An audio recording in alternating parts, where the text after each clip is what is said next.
내가 세차를 맡겼는데 어떤 직원이 그걸 부러뜨렸다? 아니 내 차라면? 물어내세요. 바로 그냥 네, 근데 그게 차를 넣으라 그래.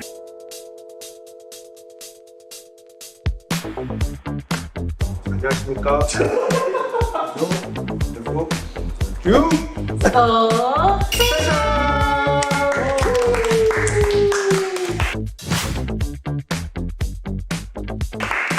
오늘 이렇게 두 분의 게스트 더인 카케어에서 그 스페셜 진행하는데요. 자기소개 한번 해주시죠. 네, 안녕하세요. 더위 카케 사장 오성. 안녕하세요, 오성훈입니다. 안녕하세요. 이현준입니다. 저희 오늘 나온 여기가 어디지? 소개 한 번씩 부탁드릴게요. 여기는 저와 전도사님이 평일에 같이 일을 하는 세차장입니다. 세차장. 네. 지금 되게 보시면 되게 밝고 전 처음 들어왔을 때 메이크업룸처럼 그니까. 밝아서 차 이렇게 더러운 거 되게 잘 보일 거라. 맞아. 그런 용도로 이렇게 조명이 밝게. 얼마 전에 저 차를 가지고 왔는데 제 차가 더럽혀서 왔는데 여기서 보니까 진짜 더럽더라고요. 그 먼지나 이런 게 차를 바꿔야겠다. 결론이 그렇게 났나요? 여기 오면 차를 바꾸고 싶어져. 근데 모든 세차장이 다 이렇게 조명이 많아요? 여기만 좀 특별한 거예요? 이렇게 보통 세팅이 많이 돼 있기도 하고, 아. 근데 이제 뭐 세차만 하는 데는 외부, 그러니까 야외에 있는 데도 많은데 광택, 뭐 다른 것도 같이 하다 보니까 세팅이 돼 있죠. 시작하신 지 얼마나 되셨는지. 제가 6월부터 했으니까 6월 말부터 했어 정식은. 10월 말이니까 4달 정도 되죠. 네. 구조가 되게 특이하더라고요. 들어보니까 사장님이 몇 분이 계시고, 그다음 전체 사장님이 뭐 한 분 계시고, 뭐 이제 공업사, 세차장, 검사장 뭐 이런 식으로 나눠져서 해서 큰 하나의 약간 그룹이죠. 그리고 이제 사장님들. 그럼 아니 두 분은 여기 세차장을 어떻게 하시게 됐는지 처음에 그 계기가 되게 특이하잖아요. 직업을 사역을 하시면서 그렇죠.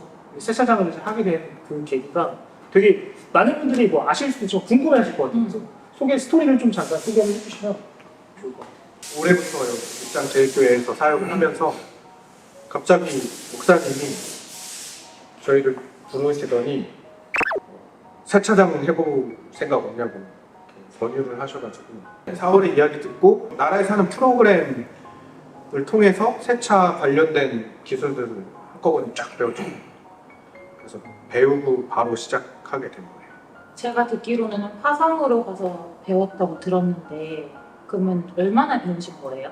한 5주에서 6주, 뭐 80시간, 그 다음에 뭐 60시간 뭐 이런 식으로 해가지고 광택 배우고 스팀 세척도 따로 배우고.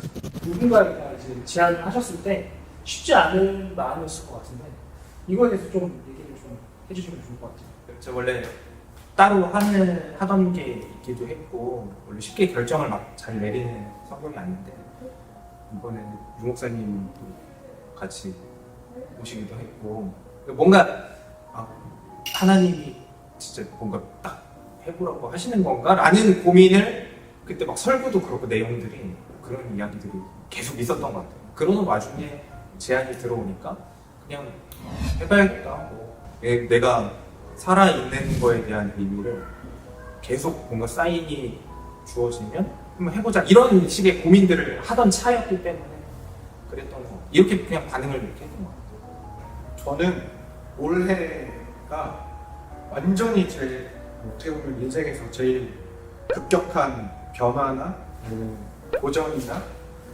경험들을 한꺼번에 하고 있는 해 같은데 사역지를 옮긴다는 것 자체도 굉장히 어려웠거든요, 저는. 마음이 좀 네, 근데 이번에 이렇게 사역지를 옮기게 되면서 또 여러 가지 일들을 새롭게 막 경험해보지 못했던 일들을 하게 되는 과정 가운데에서 세차장이라는 그런 이제 질문, 어떻게 보면 저한테는 이제 문제도 되고 질문도 되는 게 딱 들어왔을 때 한번 해봐도 되겠다. 물론 뭐 사역하기 전에 알바도 조금씩 해보고 공장도 좀 다니고 했는데 그거는 뭐 내 용돈 벌려고 했었던 직업이 아니었어요. 그렇죠. 네, 뭐 했었던 일이었으니까 그동안 내가 할 줄 아는 게 생각해보니까 아무것도 없는 거예요. 원래 같았으면 무서워하고 두려워하고 머뭇거리는 그런 일이었을 텐데 이게 몰아치니까 정신이 없는 거예요. 막 몰아치니까 정신이 없게 그럼 이것도 해볼까 하는 그런 일이 되어서 겁 없이 일단 시작하게 됐죠. 근데 또 저도 마찬가지로 혼자 하라고 하면 무서워서 좀 못했을 수도 있는데 전사님도 이제 같이 하기로 해서 실제로도 의지가 많이 되고 아니 그런 게 아니라 그냥 뭘 또 그런 게 아니야. 그렇다는데 여기서 그쵸. 그런 존재는 있거든요. 그럼요. 힘이 되는 존재가 서로가 있는 거예요. 어떻게 보면 직장 동료시잖아요. 교회 사역자로서도. 진짜 근데 이 사역자라 그래가지고 그냥 아무것도 모르면서 막 이렇게 이야기하는 게 너무 싫었던 게 좀 컸어요. 그러니까 이런 결정, 저런 결정을 하게 된 계기가 그게 좀 컸던 것 같아요. 그러니까 사역자라 그래가지고 사역만 맨날 하고 근데 설교는 할 때 뭐 얼마나 힘드십니까 뭐 이런 이야기 하면서 뭐 직장에서 뭐 어쩌고 이런 얘기 하면서 정작 나는 아무것도 모르는 못하는 상황인데. 그래서 이것도 해보고 저것도 해보는 게 사실은 되게 좋겠다는 생각을 계속 해왔던 거죠. 일이랑 사역이랑 다르다는 생각이 진짜 안 들더라고요. 그러니까 진짜 같은 맥락인 것 같아요. 사역, 그러니까 이 안에서도 얼마든지 새로운 걸 만들어낼 수 있고 그래도 또 도전적인 말씀들도 많이 해주시고 근데 그렇게 보니까 진짜 좀 시야가 너무 계속 좁았구나 나한테 사역뿐만 아니라 인생에 대해서도 그렇고 그런 생각들이 좀 하면서 세상 인생을 아니 뭐 그런 건 아닌데 아무튼 진짜로 뭐든 할 수 있는 인생이 우리한테 주어졌는데 그거를 활용을 잘 못하고 있었던 거 아닌가 이런 생각도 들고 굉장히 제가 전사님 고2 때 고3 때 처음 봤는데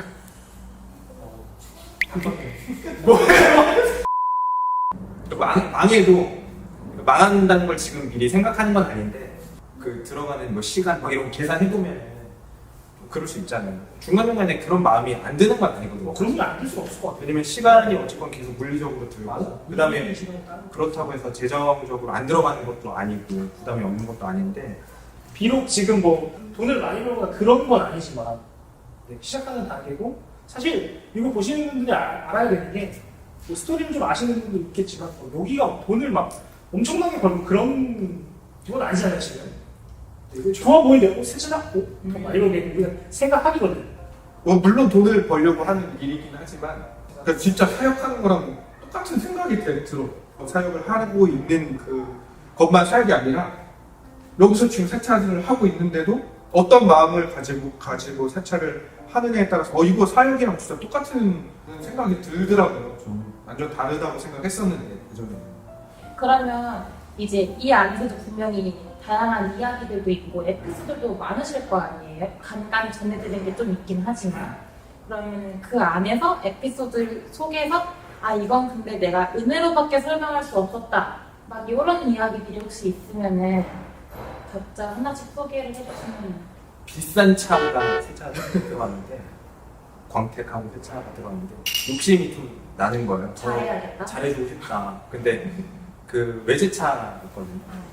거기 기능을 제가 잘 모르고 힘으로 이렇게 좀 들어서 닦으면 되겠다 싶어서 뭘 하나 부품을 딱 들었는데 부러진 거예요.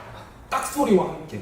그래서 부품을 여기 어차피 다 아시니까 부품을 물어물어서 좀 싸게 할 수 있는 방법을 찾았는데도 비싸 150만 원 진짜 비싸리더라고. 이게 뭐 수리가 쉬운 게 아니라고 해가지고 공인비 빼고 공인 빼고 부품만. 부품만. 처음에는 진짜 어떻게든 해야겠다 이런 생각만 들다가 유목사님하고 이렇게 같이 대화하면서 연락을 먼저 드리잖아. 그러셔가지고 같이 연락 드리고 근데 감사하게도 할 수 있는 데까지 해봐라.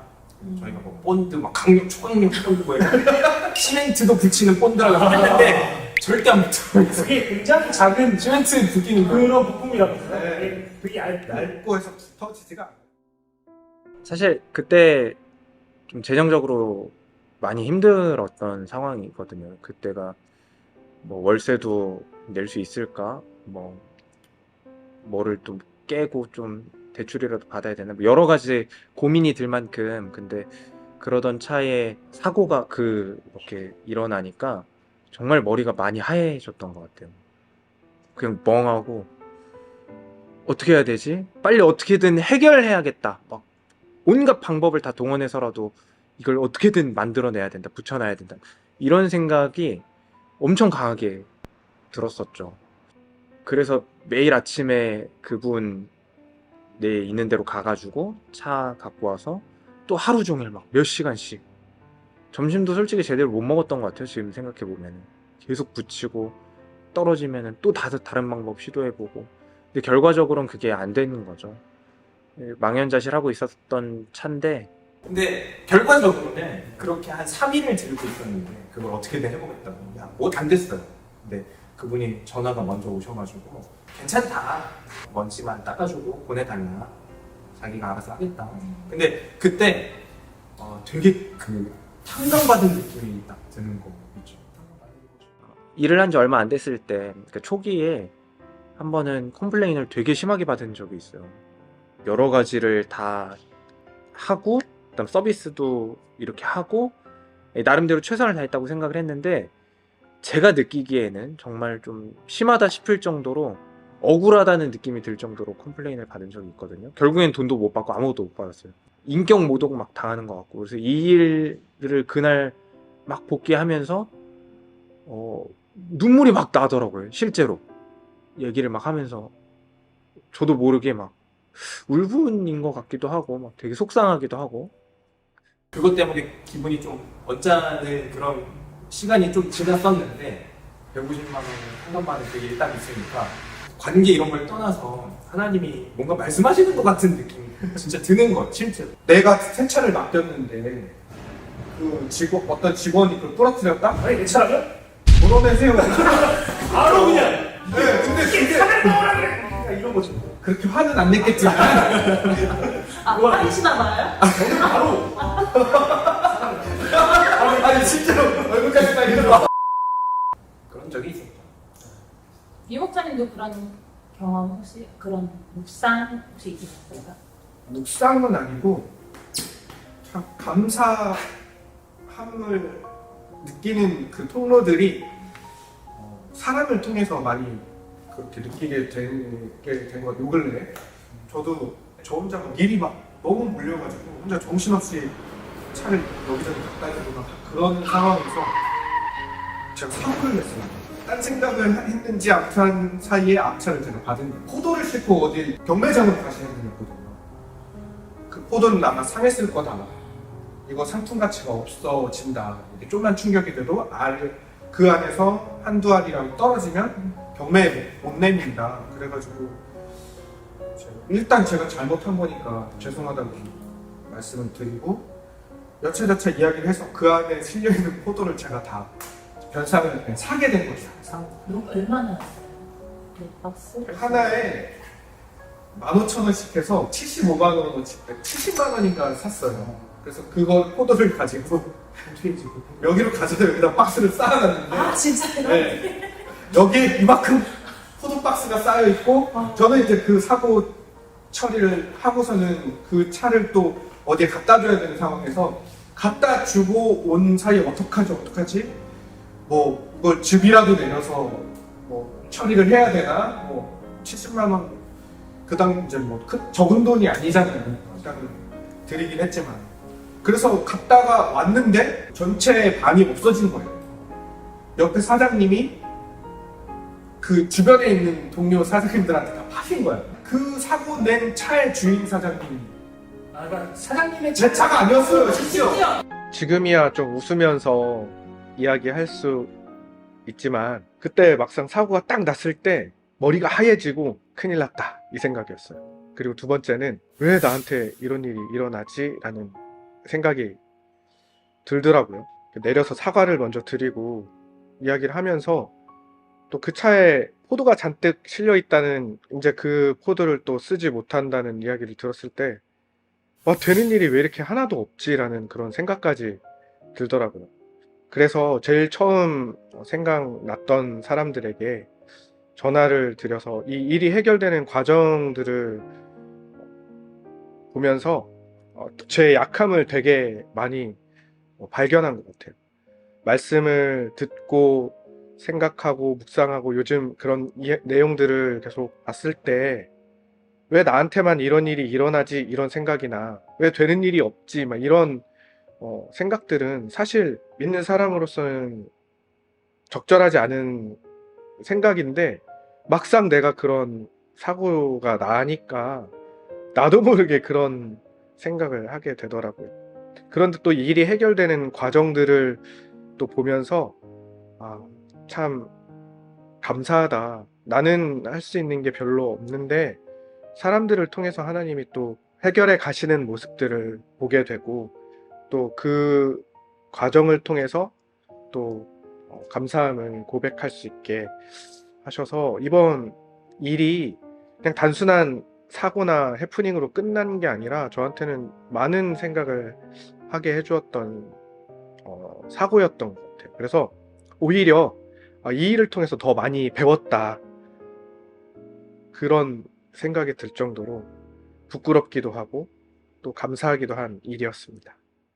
그래서 야 이거 뭐냐. 나였다면 차 수리비 좀 보험료 내면서 내놓으시고 그랬을 텐데 참 대단하신 분들이다. 참 되게 감사하다. 그런 일들을 많이 경험했죠.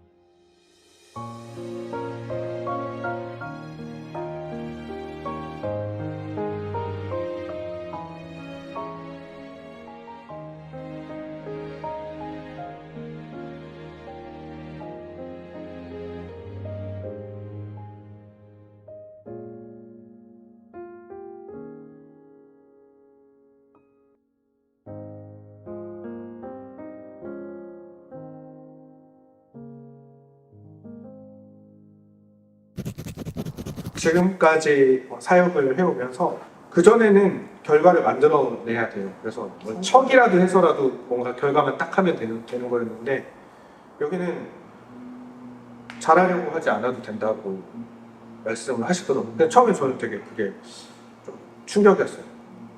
잘해야 되는 건데 잘하려고 하지 않아도 되는 거 그렇게 하려고 하는 게 중요하다고 이야기를 하시더라고요. 그런 이야기를 지금까지 다른 목사님들은 안 해주셨었거든요. 그냥 잘해라. 네. 그렇죠. 뭔가를 해내라.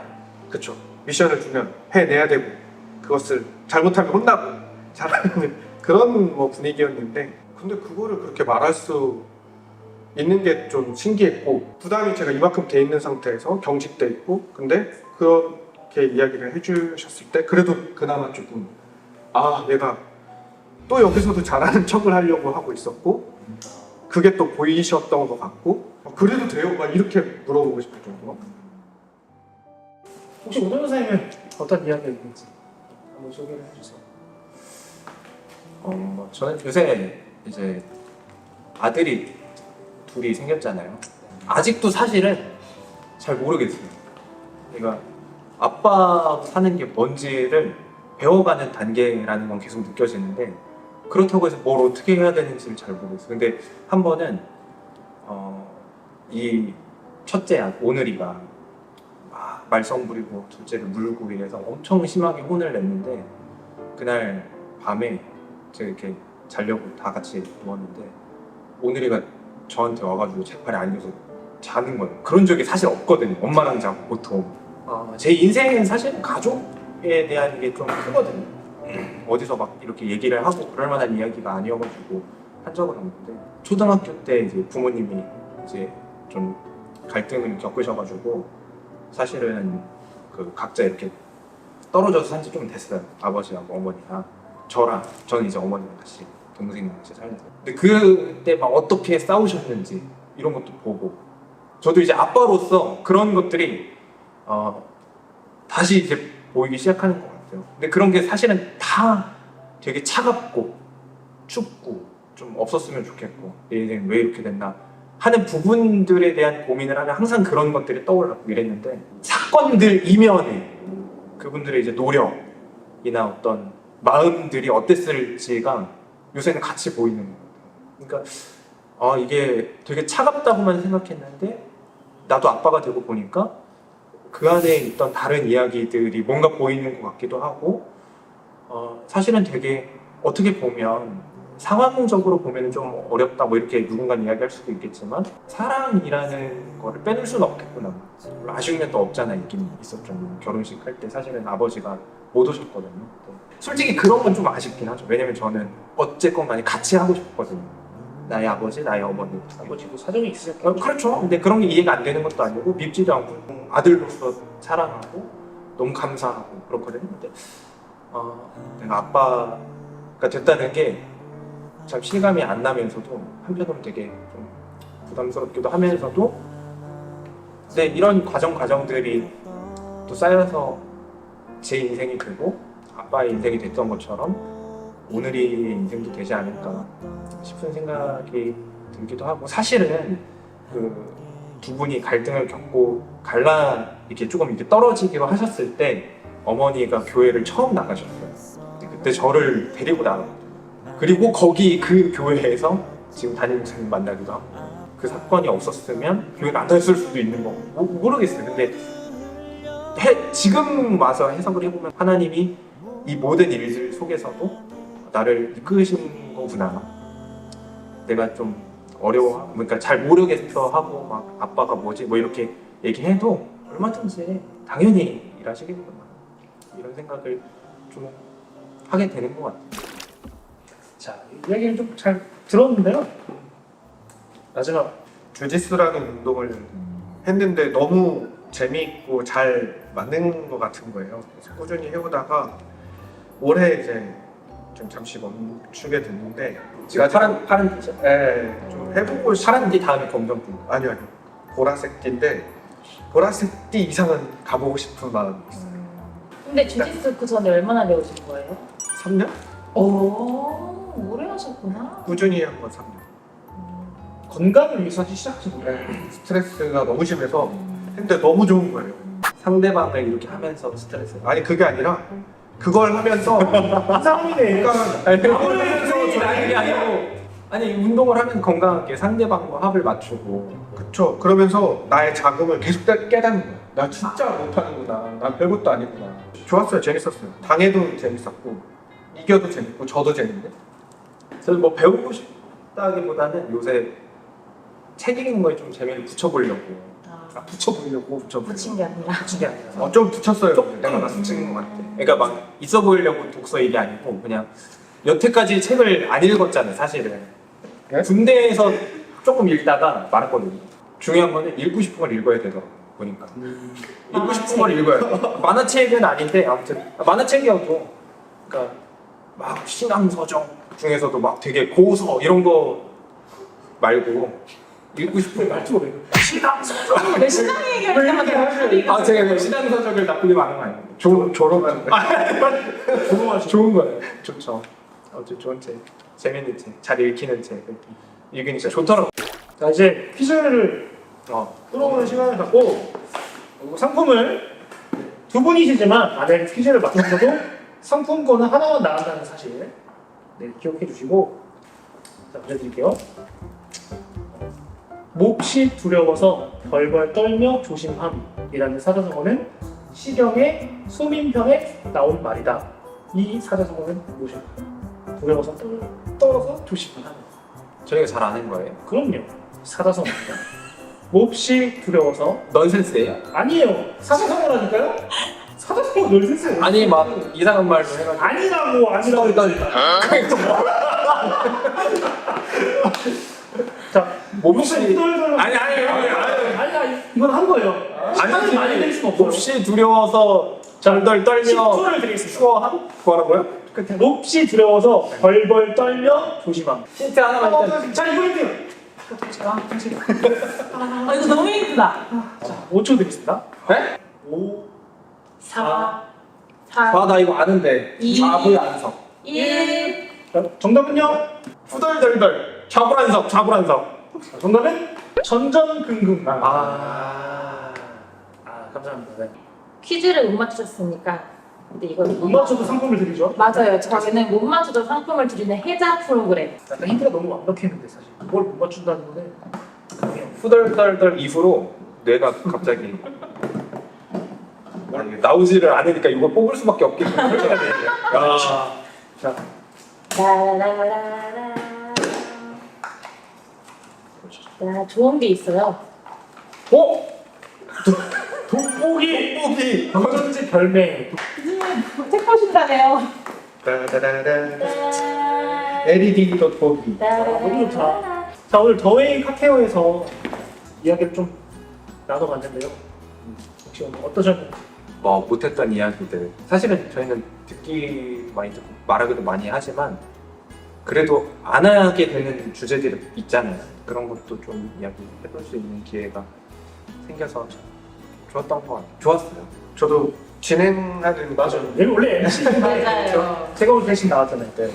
그런 자리에 있다가 여기 앉으니까 새롭기도 하고 재밌기도 하고. 또 다른 직장에 와서 함께 이야기를 나눠봤고요. 마지막 구호를 외치면서 마무리하겠습니다. 유 써. 짜잔 수고하셨습니다.